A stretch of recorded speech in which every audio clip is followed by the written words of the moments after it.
Bonjour à toutes et à tous. Alors aujourd'hui, je vais faire un cours sur la fonction logarithme népérien.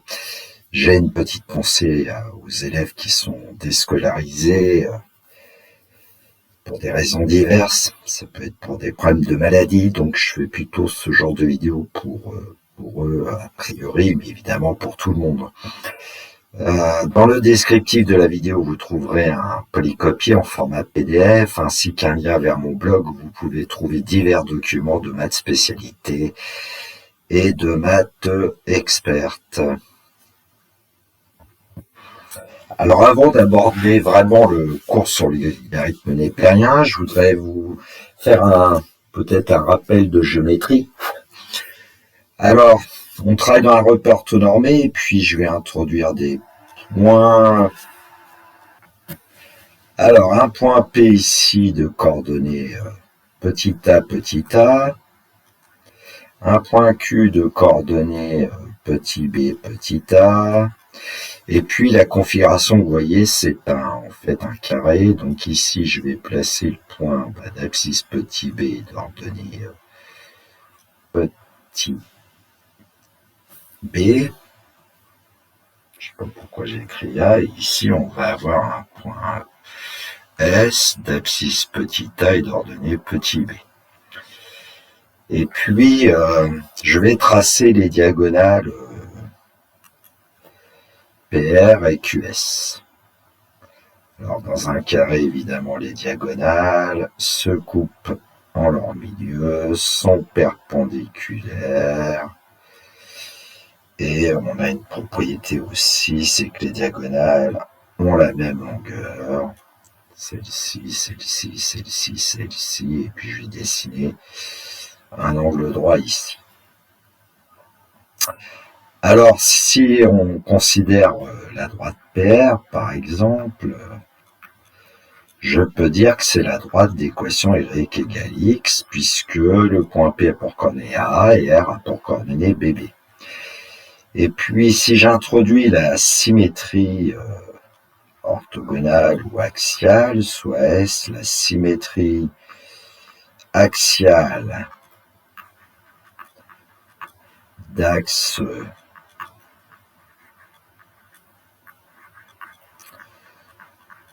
PR, qu'est-ce que je vais pouvoir dire, par exemple, c'est que le point S qui a pour coordonnée petit a, petit b, va être envoyé en point Q de coordonnée BA. Alors ça veut dire que la symétrie axiale d'axe, la droite d'équation y égale x, eh bien, quand elle transforme un point de coordonnée AB en un point de coordonnée BA. Les points S et Q sont symétriques par rapport à la droite d'équation y égale x. Figure avec le logiciel GeoGebra, j'ai considéré ici la courbe de la fonction exponentielle, la droite que j'ai appelée d d'équation y égale x, et si au point A de coordonnées petit a, petit b, je lui associe le point B de coordonnées petit b, petit a, les points A et B sont symétriques par rapport à la droite d'équation y égale x, évidemment dans un repère orthonormé OIJ. Et donc, quand on va bouger le point A sur la courbe exponentielle,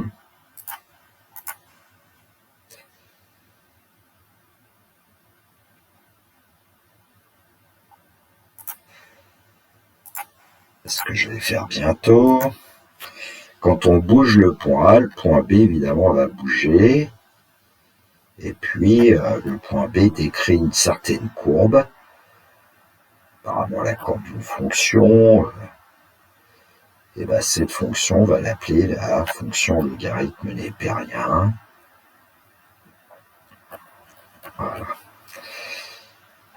On va la faire apparaître, on va rafraîchir l'affichage du point B. Le point B, je ne vais plus afficher sa trace, et puis je vais afficher évidemment la courbe de la fonction logarithme népérien. Alors maintenant, on va pouvoir passer au cours. Introduction de la fonction logarithme népérienne. Définition. La fonction exponentielle est continue, strictement croissante sur R, et l'image par R de la fonction exponentielle, c'est l'intervalle 0 plus infini. Et donc, on peut dire que pour tout réel B de l'intervalle 0 plus infini ouvert en 0, eh bien, l'équation exponentielle x égale petit b possède une solution unique A dans grand R. Je reprends cette figure que nous venons de voir. Donc, si je prends un nombre b sur l'axe des ordonnées, étant strictement positif, parce que là, après, si je prends des valeurs, eh bien, l'équation exponentielle x égale b a une solution unique qui s'appelle petit a. La fonction qui aurait LB de l'intervalle 0 plus infini associe le réel a et la fonction logarithme népérien. Alors elle est notée ln et elle est définie, attention, sur l'intervalle 0 plus infini ouvert en 0. On dit que la fonction logarithme népérien est la fonction réciproque de la fonction exponentielle. Et dans le plan muni d'un repère orthonormé, les courbes représentatives des fonctions ex, p et ln sont symétriques par rapport à la droite D d'équation y égale x. C'est ce que je vous ai fait voir avec le logiciel GeoGebra. Donc, pour la fonction exponentielle qui est définie sur grand R, à valeur dans 0 plus l'infini ouvert en 0, à petit a associe petit b. Et donc, pour la fonction réciproque, eh bien, à tout réel petit b de 0 plus l'infini, on va lui associer le réel petit a dans grand R. Alors ici, b, c'est exponentiel a, alors qu'ici, on a ln de b, donc b est forcément strictement positif égal a.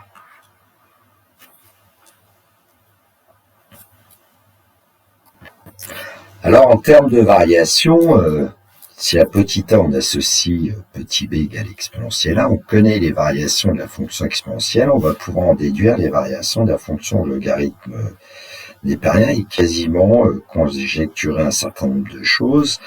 Donc la fonction logarithme népérien est définie sur l'intervalle 0 plus infini, on l'a dit ouvert en 0 parce que, eh bien, en 0, on verra que la limite de la fonction ln c'est moins l'infini, et puis ici, on échange en fait. Donc comme on échange, j'aurais pu mettre un petit peu de couleur quand même, si on considère par exemple que ici, on avait plus infini, il arrive ici, et si on considère ce plus infini là, évidemment, il va arriver ici. On échange A et B. Donc, par exemple, voilà, on aurait ce moins l'infini qui est ici, et puis le 0 ici. Alors, il faut quand même savoir que puisque la fonction exponentielle est strictement croissante sur R, la fonction logarithme népérien sera aussi strictement croissante sur l'intervalle 0 plus infini ouvert en 0. Alors, on a des valeurs particulières aussi, si on veut. Par exemple, on sait que exponentielle 0, ça donne 1. Et donc, on pourra dire que ln de 1 vaut 0. Si on prend a égale 1, petit b exponentielle 1, ça nous donne e. Et donc, l'image de e par ln, ça sera 1. Bon, voilà des idées. Donc l'exponentielle 0 égale 1, donc ln de 1 égale 0. Exponentielle de 1, c'est e, donc ln de 2 égale 1. Alors une propriété qu'on va démontrer. Pour tout réel b strictement positif, exponentielle de ln de b sera égale à b. Pour tout réel a et pour tout réel b strictement positif, b égale exponentielle a sera équivalent à ln de b égale a. Et puis la troisième, pour tout réel a, ln d'exponentielle a égale a. Alors, une petite preuve, le fait que pour tout réel b strictement positif, exponentielle ln de b égale b, c'est par définition, puisque l'équation exponentielle x égale b possède comme solution ln de b. Ensuite, ln de b égale a, ça signifie que, en passant aux exponentielles, exponentielle ln de b égale exponentielle a. Exponentielle ln de b, c'est b, on vient de le voir, et puis donc b égale exponentielle a. Pour la troisième, on va poser petit b égale exponentielle a, donc ln de exponentielle a, c'est ln de b, puisque les deux nombres sont égaux. Et donc, ln de exponentielle a, ça sera petit a, puisqu'on vient de voir dans la deuxième question que petit a égale n de b lorsque b égale exponentielle a. Paragraphe 2, équation et inéquation, propriété a et b sont des réels strictement positifs, donc on va démontrer que ln de a égale ln de b, qui vaut a égale b, que ln de a strictement inférieur à ln de b équivaut à a strictement inférieur à b, et puis aussi, si on veut, ln de a strictement plus grand que ln de b équivaut à a plus grand que b. Il suffit d'échanger le rôle de a et de b dans la deuxième propriété. Alors, on pourrait, si on rajoutait un inférieur ou égal, et ici au départ, à l'arrivée, on aurait un inférieur ou égal. Si ici on mettait un supérieur égal au départ, on aurait un supérieur égal à l'arrivée. Bon, on va seulement faire la preuve de 1 et 2. ln de a égale ln de b, en passant aux exponentielles, ça signifie qu'exponentielle de ln de a égale exponentielle de ln de b. Et on a vu que ça voulait dire que a égale b. ln de a strictement inférieur à ln de b signifie qu'exponentielle ln de a strictement inférieur à exponentielle ln de b, ce qui équivaut à a plus petit que b. On sait que exponentielle ln de a égale a. Et on sait qu'exponentielle de ln de b égale b. Je laisse tomber la troisième, propriété démontrée pour ensuite, ln de x égale 0, on va voir que ça équivaut à x égale 1. On sait déjà que ln de 1 vaut 0, mais c'est le seul pour lequel la fonction logarithme prend la valeur 0. ln de x est plus grand que 0 équivaut à x plus grand que 1, et puis ln de x est strictement plus petit que 0 équivaut à 0 plus petit que x plus petit que 1.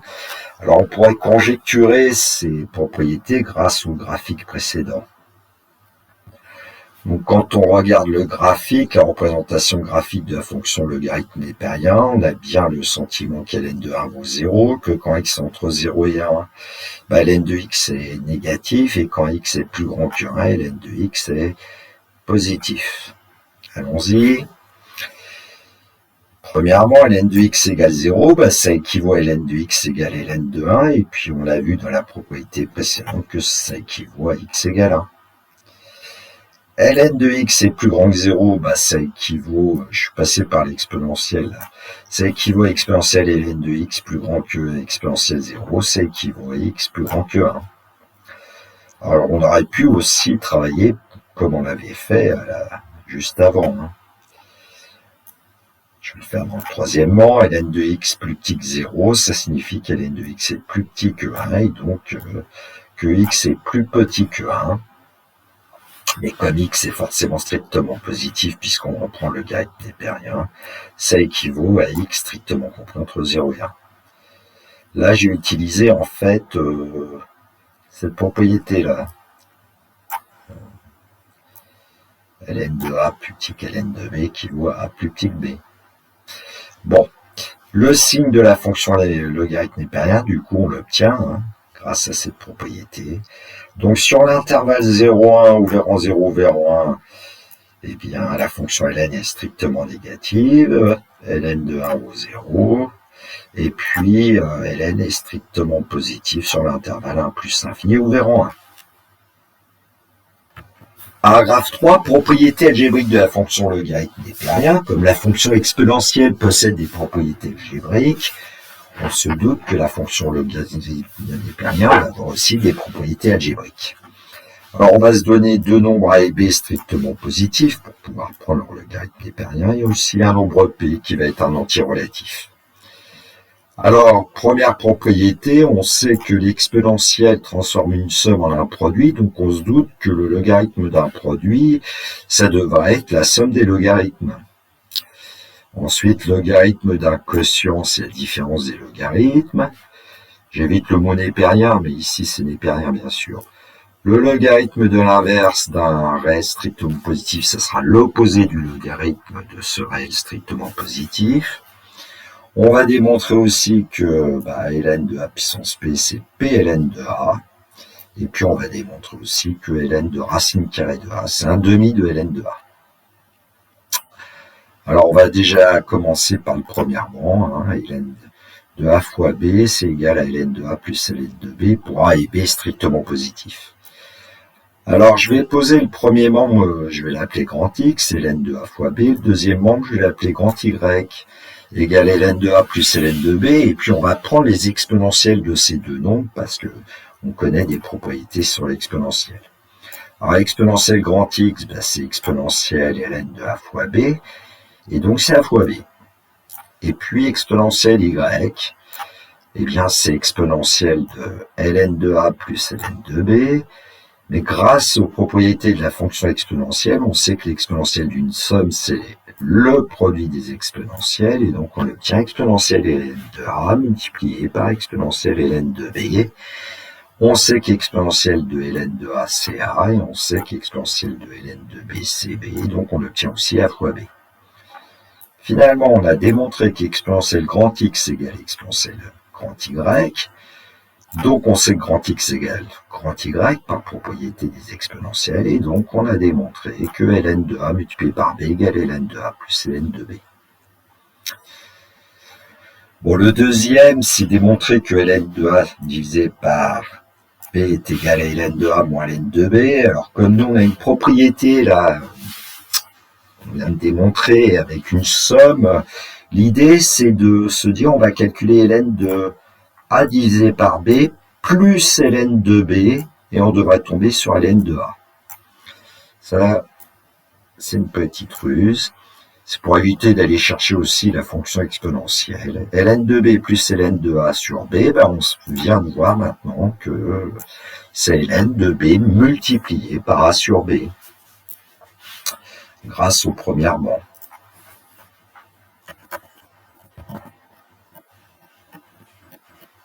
Après petit 1. Et donc, on va pouvoir dire que on obtient ln de a, parce que b multiplié par a divisé par b, ça donne a.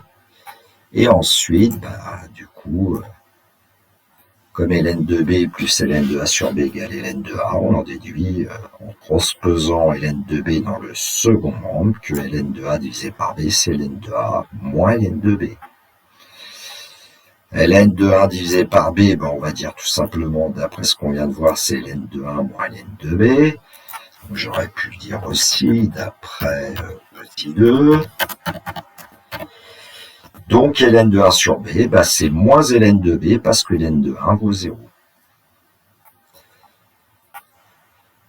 Pour le 4, il s'agit d'essayer de démontrer que ln de a puissance p égale p ln de a. Alors là, je vais repasser par la fonction exponentielle pour éviter une démonstration trop longue. Donc je vais poser grand S égale ln de a puissance p et grand T égale p ln de a. Et puis on va prendre leurs exponentielles à grand S, exponentielle grand S, exponentielle ln de a puissance p. Donc c'est a puissance p.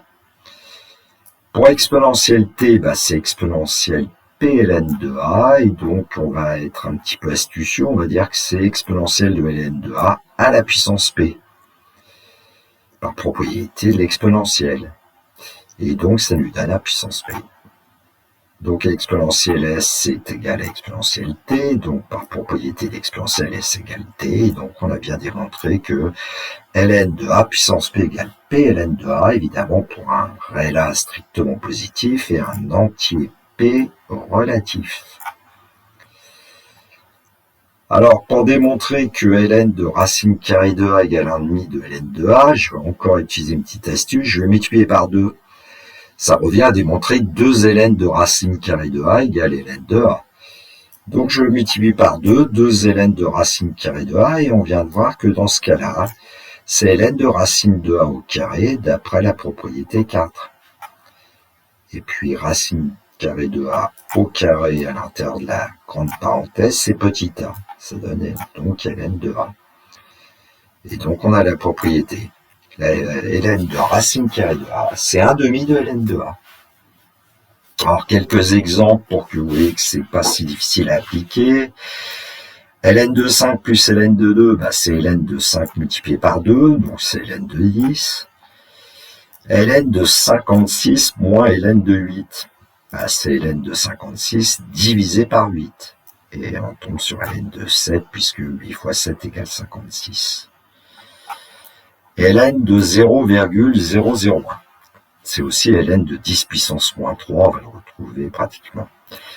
On peut dire que c'est ln de 1 divisé par 1000, et donc par propriété qu'on vient de voir, c'est moins logarithme népérien de 1000, donc c'est moins logarithme népérien de 10 puissance 3, et donc c'est moins 3 ln de 10, c'est aussi ln de 10 puissance moins 3. Le 4, bon, ln de 7 puissance moins 6, c'est moins 6 ln de 7. On utilise la dernière propriété, la 5. La 4, pardon. Et puis ici, 0,5 ln de 121. 0,5, c'est un demi. Donc un demi de ln de 121, c'est ln de racine carrée de 121. Et 121 est un carré parfait, c'est 11 au carré. Donc c'est ln de 11. Alors, je voudrais faire une petite remarque sur justement une des propriétés qu'on a vues, et je considère un réel x strictement positif. ln de racine carrée de x, on a vu que c'était un demi de ln de x. Et donc, par passage à l'exponentielle, de ln de racine de x, ça sera exponentielle de 1 demi de ln de x. Mais on sait qu'exponentielle ln d'un réel strictement positif, c'est lui-même. Donc on a racine carrée de x qui est égale à exponentielle 1 demi de ln de x. Alors pour x strictement positif, attention ici, puisque on prend le logarithme népérien de x à un moment donné. Alors j'ai un petit souvenir avec un collègue de mathématiques à une époque, il me disait je comprends pas les élèves, la racine carrée, ça passe pas. Je trouve que c'est une fonction qui n'est pas si simple que ça, et c'est ce que je lui avais dit à l'époque en salle des professeurs. Je lui ai dit mais racine carrée de x, il y a un logarithme népérien exponentiel. Alors il était un petit peu surpris de ce que je lui disais, et donc je lui ai montré cette petite propriété qui est quand même intéressante. Paragraphe 4, dérivation avec la fonction logarithme népérien, bien sûr, et donc propriété que nous avons démontrée. Alors la première, je vais essayer de vous convaincre. La fonction ln est dérivable sur l'intervalle 0 plus infini ouvert en 0, et puis ensuite on va avoir une formule pour tout réel x de l'intervalle 0 plus l'infini, ln' de x égale 1 sur x. Alors avant de voir ça, je vais vous montrer quelque chose avec un fichier GeoGebra. Dans la zone graphique, j'ai tracé la courbe de la fonction exponentielle, placé un point M qui va bouger sur cette courbe grâce à un curseur que j'ai fait varier entre moins 4 et 3, là. Et puis tracer la droite de TM au point M à la courbe C de XP. TM, c'est la tangente au point M. Alors on sait que le coefficient directeur de cette tangente au point M, c'est en fait exponentielle A. Et exponentielle A est toujours strictement positif, c'est-à-dire que notamment il ne s'annule pas. Bon, on va tracer le symétrique de M par rapport à la droite d'équation y égale x. Il n'est pas tout à fait tracé pour l'instant. Alors là, ici, il y a aussi une courbe qui s'est tracée, mais bon, peu importe. Et donc, on va tracer le point N symétrique du point M par rapport à la droite d'équation y égale x. C'est un point N qui apparaît, et puis au point N, on peut imaginer qu'il y a une tangente Tn. Peut-être, peut-être pas, mais en tout cas, Tm et Tn sont symétriques normalement par rapport à la droite d'équation y égale x. Et comme le coefficient directeur de la tangente Tm n'est jamais nul, le coefficient directeur de la tangente au point n a l'air de jamais s'allumer non plus, et puis on conjecture l'existence de cette tangente Tn. Alors pourquoi? Eh bien parce que la pente de Tm, si on l'a, la pente de Tn, on peut vérifier que c'est l'inverse. Le produit des pentes est toujours égal à 1. Et ce qui fait que, eh ben on aura, si petit a prend une certaine valeur, petit b c'est exponentiel a, et puis on va voir que l'inverse de ce coefficient de ce nombre b est en fait le coefficient directeur de la droite Tn, qui est la tangente au point n à la courbe du logarithme népérien.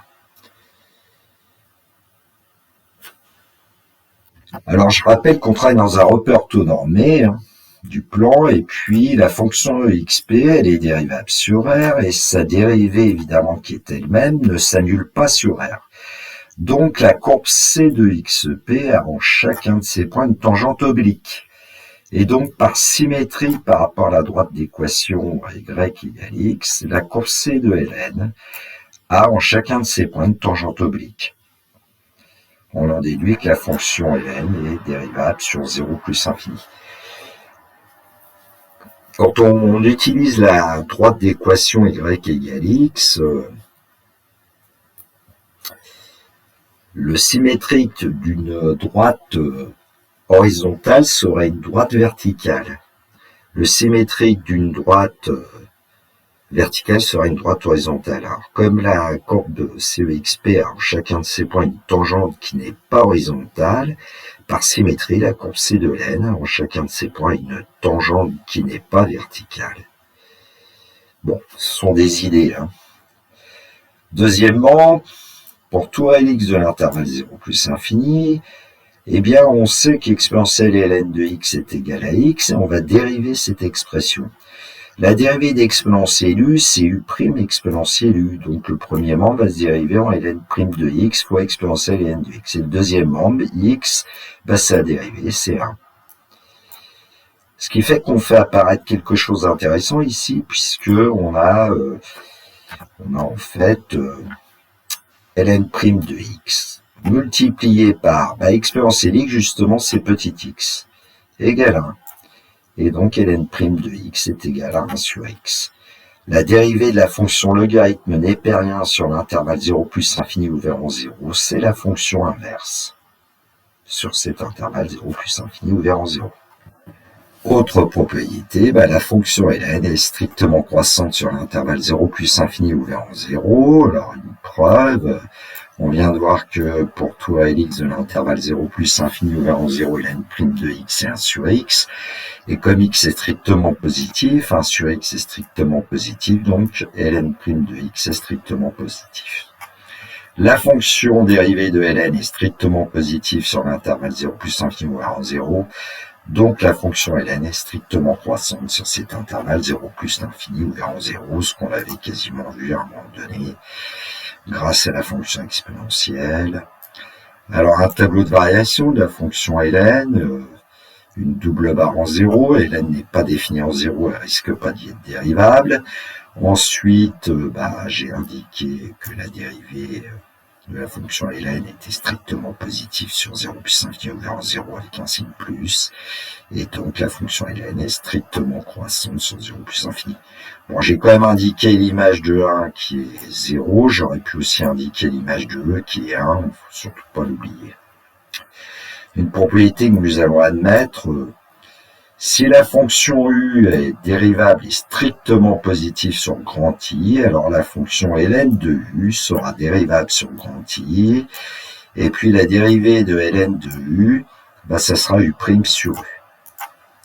Je rappelle le petit truc, la dérivée de ln de x, quand x est strictement positif, c'est 1 sur x, on remplace x par u, et donc ça nous donne 1 sur u, et remultiplie toujours par u' la dérivée de la fonction u.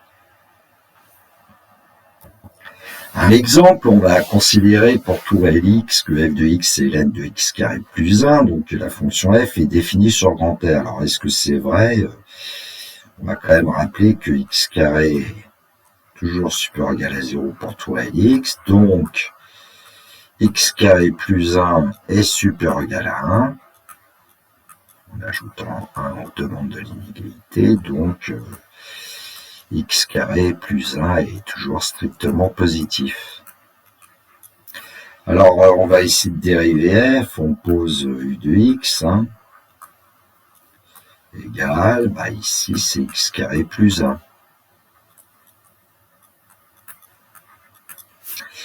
Alors, un polynôme de second degré est toujours dérivable, sur R ici, et puis u est strictement positif, donc on peut appliquer la formule, donc je vais rappeler la formule, ln de u.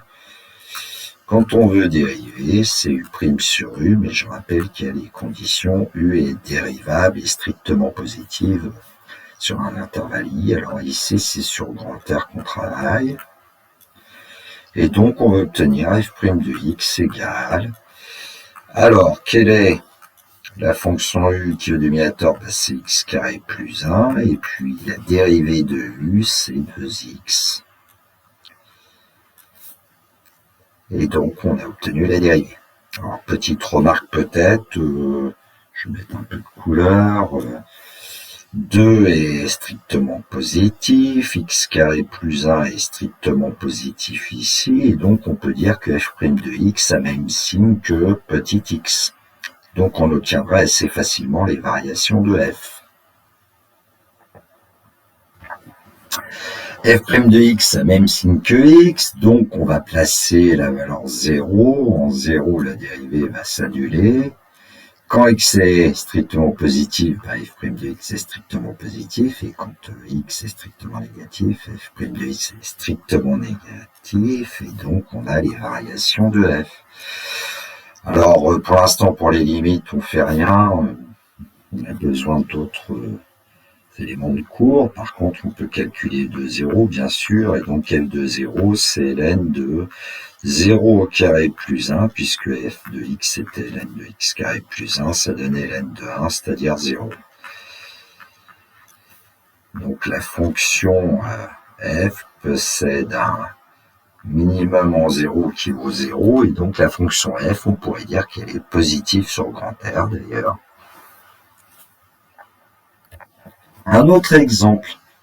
Pour tout réel x de l'intervalle moins l'infini 0 ouvert en 0, f de x égale ln de moins x. En général, rien que d'écrire ça, parfois mes élèves réagissaient, ils me disaient, mais monsieur, on ne peut prendre le logarithme n'est pas rien que d'un nombre strictement positif, vous avez écrit moins x, mais attention, ici, x est strictement négatif.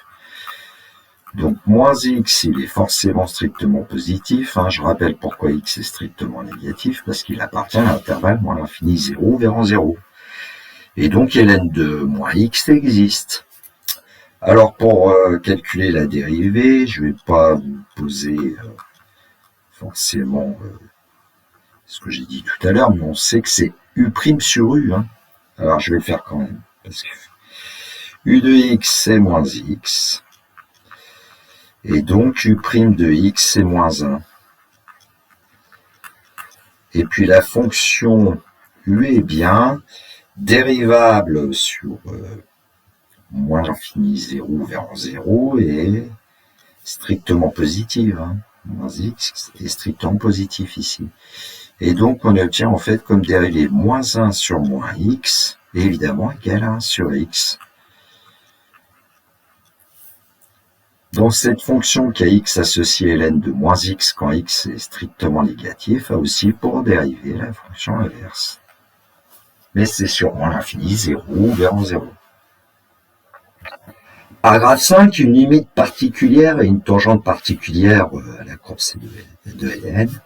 Alors d'abord la limite. Alors une propriété, on va démontrer que la limite quand h tend vers 0 de ln de 1 plus h sur h est égale à 1.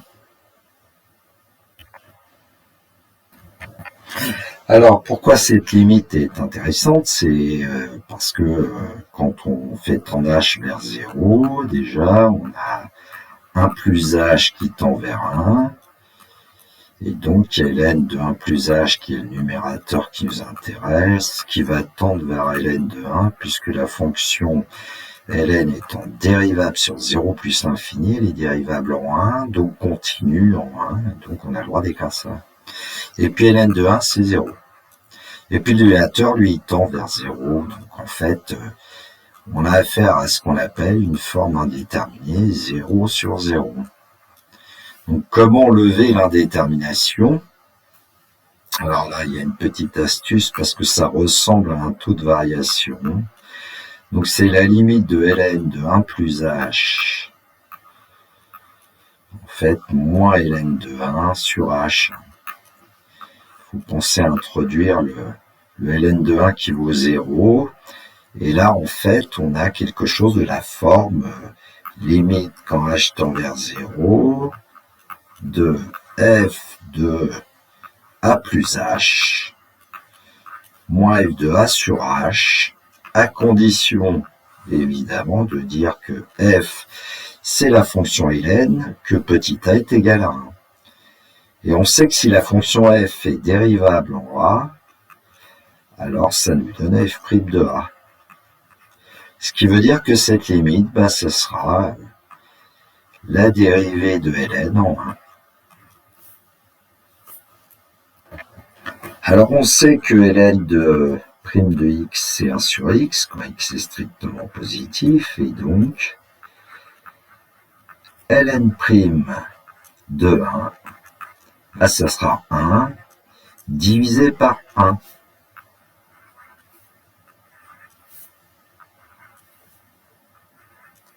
C'est-à-dire 1.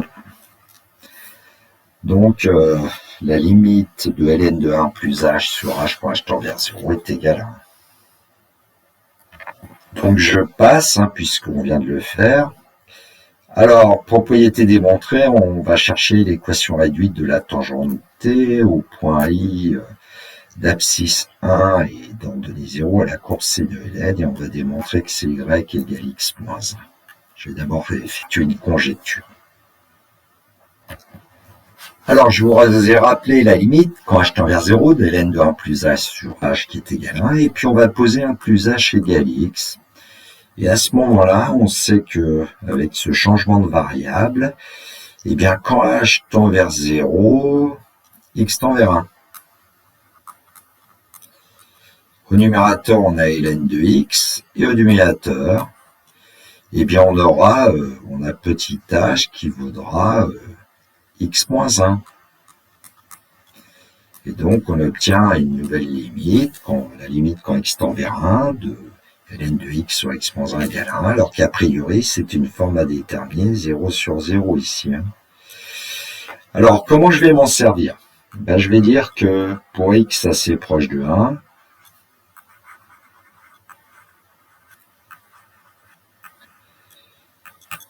eh bien, on pourrait dire que ln de x sur x moins 1 est proche de 1. Et en multipliant par x moins 1, on peut dire que ln de x est proche de x moins 1. Donc, quand x est proche de 1, ln de x est proche de x moins 1. X moins 1, c'est justement une fonction affine. Et donc, on conjecture que la tangente à la courbe C de ln au point d'abscisse 1, c'est certainement y égale x moins 1. Ça, c'est ce que me faisait voir parfois mon professeur de physique en terminale. Donc, la preuve, c'est que on sait, nous, on connaît une équation de la tangente. On a un point d'abscisse 1, on sait que c'est y égale ln' de 1, facteur de x moins 1, plus ln de 1.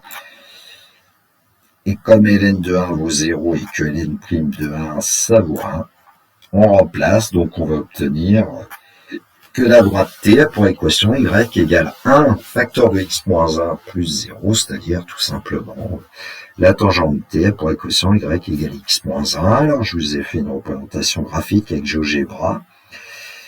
Et en plus, on a l'impression que la droite t est toujours située au-dessus de la courbe C de ln.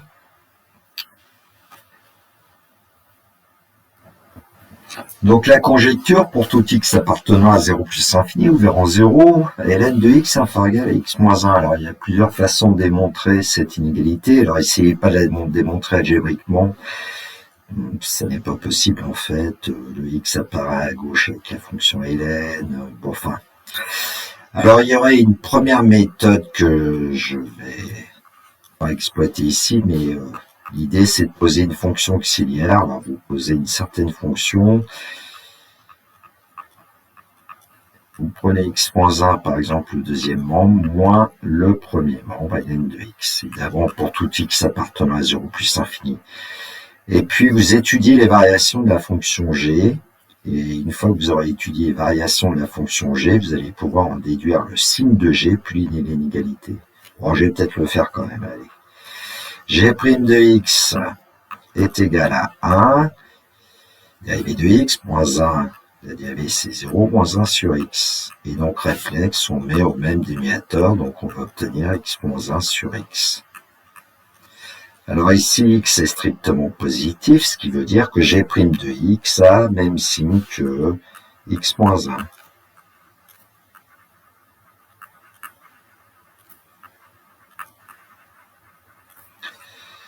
Bon, c'est pas trop dur d'obtenir le signe de x moins 1. X moins 1 est strictement positif si et seulement si x est plus grand que 1. Alors, je ne vais pas détailler trop la rédaction. On va tout de suite créer le tableau de variation de cette fonction g. Donc, à x, g' de x, qui a le même signe que x moins 1, g de x. Alors, on travaille sur l'intervalle 0 plus infini. En 1, la dérivée va s'annuler. Quand x est plus grand que 1, la dérivée va être positive. Donc, quand x est plus petit que 1, la dérivée va être négative. En 0, on ne peut pas calculer g de x. G n'est pas dérivable non plus en 0. Les variations, et il nous faut g de 1. Et g de 1, c'est en fait 1 moins 1, puisque c'était x moins 1 moins ln de x moins ln de 1. Et donc ça donne 0. Puisque ln de 1 vaut 0, 1 moins 1, 0. Donc ici, on a 0, ce qui veut dire que la fonction g, elle est positive sur 0 plus infini.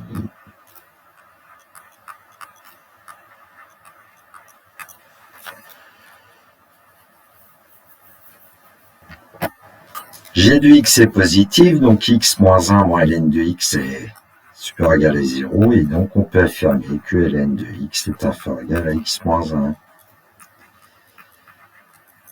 Donc ça, c'était la première méthode. Je vais tout de suite vous faire voir une deuxième méthode. Donc on va montrer que quel que soit x strictement positif, ln de x est inférieur ou égal à x moins 1, f de x c'est ln de x, f' de x on sait que c'est 1 sur x. Et pour voir si la courbe de ln est située en dessous de sa tangente au point d'abscisse 1, on sait qu'on peut aller chercher la notion de convexité ou concavité. Et donc, on va calculer la dérivée seconde de f'. Bon, c'est pas obligatoire parce que les variations de f', on les connaît. Mais ça permet de rappeler que c'est moins 1 sur x carré. Et donc, f seconde étant strictement négative sur l'intervalle 0 plus infini, on peut dire que f est concave sur cet intervalle. Et comme f est concave sur cet intervalle, ça veut dire que la fonction f, qui correspond à la fonction ln, est située en dessous de toutes ces tangentes sur cet intervalle 0 plus infini, et en particulier en dessous de la tangente t d'équation y égale x moins 1. Paragraphe 6, limite avec la fonction logarithme népérien.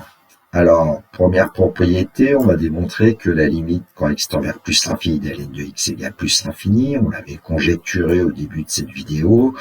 Ensuite aussi la limite quand x tend vers 0 plus de ln de x égale moins l'infini, qu'on avait aussi conjecturé. Alors pour la première, Alors, on va revenir à la définition de ce que c'est qu'une limite. Donc, on considère un intervalle I du type grand A plus l'infini. Grand A est un réel aussi grand qu'on veut. Alors, qu'est-ce que ça veut dire que ln de x va être plus grand que A? Ça veut dire que exponentielle ln de x est plus grand qu'exponentielle A, c'est-à-dire x plus grand que exponentielle A. Et donc, pour tout réel x qui est plus grand qu'exponentielle A, ln de x est plus grand que A. Donc, ça veut dire que ln de x appartient à ce fameux intervalle grand I. Et donc, on peut dire que la limite, quand x tend vers plus l'infini de ln de x, c'est plus l'infini. Alors, pour la deuxième limite, je vais utiliser un changement de variable. On pose y égale 1 sur x. Alors, pourquoi? Parce que quand petit x va tendre vers 0 plus, 1 sur 0 plus nous donne plus l'infini et on va se ramener à la limite précédente. Donc la limite quand x tend vers 0 plus de ln de x, c'est aussi la limite quand y tend vers plus l'infini de ln de 1 sur y. Y égale 1 sur x, donc x égale 1 sur y. Ça nous donne par propriété algébrique du logarithme, ln de 1 sur y, ça nous donne moins ln de y. Et donc, on cherche la limite quand y tend vers plus l'infini de moins ln de y. Or, on sait que la limite quand y tend vers plus l'infini de ln de y, c'est plus l'infini d'après ce qu'on a fait à la question précédente. Donc ici, on obtient moins l'infini. Bon, ben, on peut enfin dresser le tableau de variation complet de la fonction ln en indiquant la limite en 0 qui est moins l'infini et la limite en plus infini qui est plus l'infini. Alors, autre limite qu'il faut connaître, notamment, c'est la limite quand x tend vers plus l'infini de ln de x sur x, qui a priori est une forme indéterminée plus l'infini sur plus l'infini. On va voir que c'est 0. Et puis, quand je prends un entier n support égal à 2, on va voir aussi que ln de x sur x puissance n, quand x tend vers plus l'infini, a pour limite 0. On dit que x puissance n l'emporte sur ln de x pour tout entier n, même supérieur égal à 1, puisque ici c'est x puissance 1. Et puis, autre limite très importante, la limite quand x tend vers 0 plus de x ln de x, qui va valoir 0. Alors, a priori, il y a une forme indéterminée, x tend vers 0, ln de x tend vers moins l'infini. 0 fois moins l'infini, c'est une forme indéterminée. On va voir que c'est encore x qui l'emporte sur ln de x. Dernière limite à connaître, limite quand x tend vers 0 plus de x puissance n ln de x, c'est 0 pour tout entier n supérieur égal à 2. Ce qui veut dire que x puissance n l'emporte sur ln de x quand x est proche de 0. Alors évidemment, vu qu'on a la première limite ici, c'est comme si on avait mis x puissance 1, donc cette propriété va être vraie aussi pour tout entier n supérieur égal à 1. Mais la démonstration, on peut la faire que pour n supérieur égal à 2, ici. Alors, je vais le faire rapidement parce que la vidéo est longue.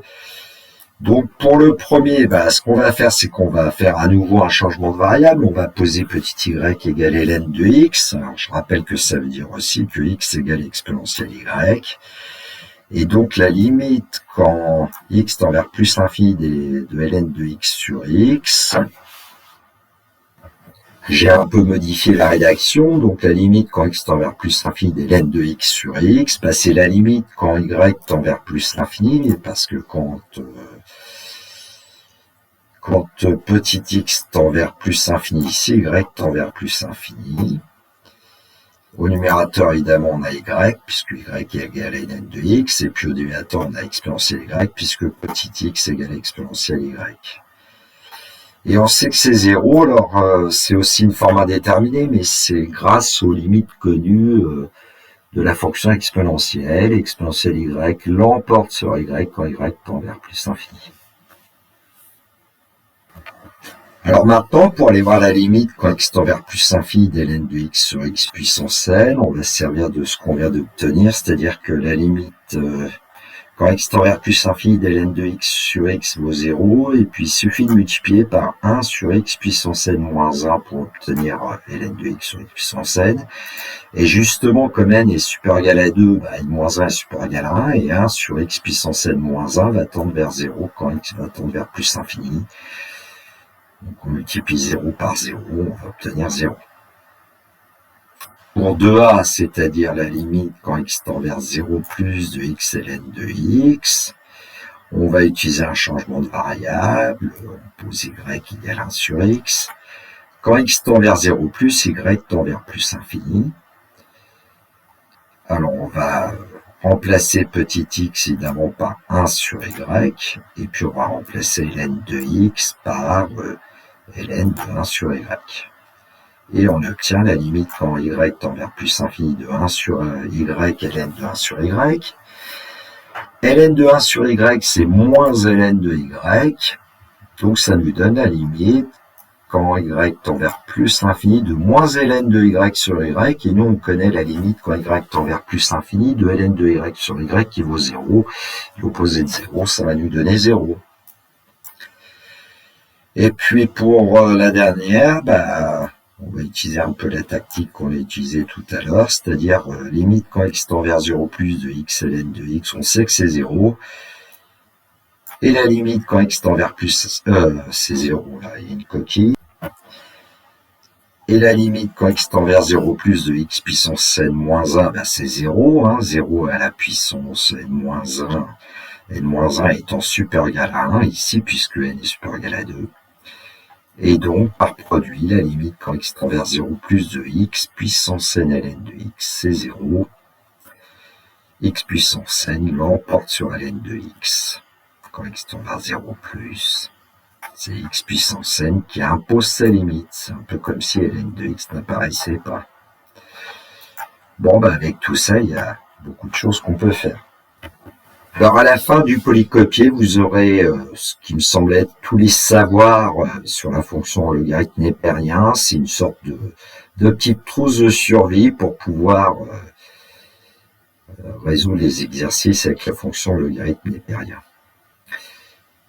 Voilà, donc vous aurez une petite liste. Mes élèves aimaient bien que je leur donne ce genre de choses, certains. Ils aimaient bien. Ça leur faisait une petite fiche. Bon, vous pouvez vous en créer une vous-même, bien sûr. Alors, notamment, parfois en classe, ce que je faisais, c'est que je leur faisais faire, je leur disais, essayez de me tracer une courbe avec la fonction logarithme népérien, et puis essayer d'indiquer un peu tout ce que vous savez.